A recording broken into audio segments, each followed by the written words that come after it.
প্রিয় ষষ্ঠ শ্রেণীর শিক্ষার্থীরা, শুভেচ্ছা নিও। আজকে আমি তোমাদের বিজ্ঞান বিষয়ের নতুন বই থেকে নবম অধ্যায় আলোর ঘটনা এর নমুনা প্রশ্ন থেকে সংক্ষিপ্ত উত্তর প্রশ্নের সমাধান করে দেব।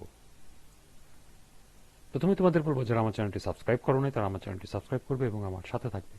তাহলে চলো আমরা ক্লাস শুরু করি। বিজ্ঞান নবম অধ্যায় সংক্ষিপ্ত উত্তর প্রশ্ন। 1. পেরিস্কোপে দুটি সমতল দর্পণ ব্যবহার করা হয় কেন ব্যাখ্যা করো। 2. প্রতিফলনের দুটি নিয়ম লেখো। 3. বিক্ষিপ্ত প্রতিফলন ব্যাখ্যা করো। তো চলো এখন আমরা এই তিনটি প্রশ্নের সমাধান দেখে নিই। প্রথম প্রশ্ন ছিল, পেরিস্কোপে দুটি সমতল দর্পণ ব্যবহার করা হয় কেন ব্যাখ্যা করো। পেরিস্কোপে দুটি দর্পণ সাধারণত 45 ডিগ্রি কোণে পরস্পরের সমান্তরালভাবে বসানো থাকে। বস্তু থেকে আসা আলোকরশ্মি প্রথম দর্পণে আপতিত হয়ে প্রতিফলিত হয় এবং দ্বিতীয় দর্পণের দিকে যায়। এরপর দ্বিতীয় দর্পণে আবার প্রতিফলিত হয়ে রশ্মিটি পর্যবেক্ষকের চোখে প্রবেশ করে। প্রতিফলনের দুটি নিয়ম অনুসারে প্রতিটি দর্পণে আপতন কোণ ও প্রতিফলন কোণ সমান থাকে, ফলে আলোক সঠিক পথে ঘুরে চোখে পৌঁছতে পারে।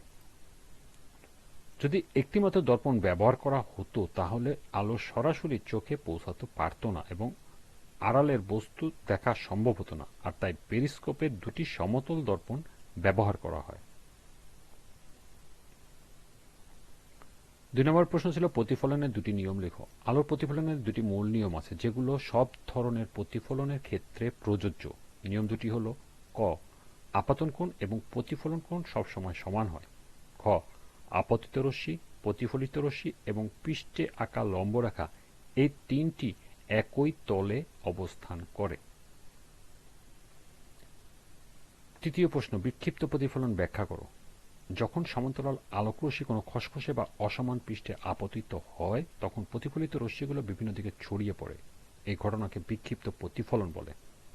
অসমান পৃষ্ঠে প্রতিটি বিন্দু লম্বের দিকে ভিন্ন হয়, ফলে প্রতিফলন কোণও বিভিন্ন দিকে হয়। এই কারণে প্রতিফলিত রশ্মির দিকগুলো একদিকে না গিয়ে চারদিকে ছড়িয়ে পড়ে। এর ফলে কোনো সুস্পষ্ট বা পরিষ্কার প্রতিচ্ছবি তৈরি হয় না। যেমন মাটি, দেয়াল, কাগজ, কাঠ ইত্যাদি পৃষ্ঠে বিক্ষিপ্ত প্রতিফলন ঘটে। সুতরাং অসমান পৃষ্ঠে আলো পড়লে তা বিভিন্ন দিকে ছড়িয়ে পড়ে এবং পরিষ্কার প্রতিচ্ছবি তৈরি হয় না। এটাই বিক্ষিপ্ত প্রতিফলন।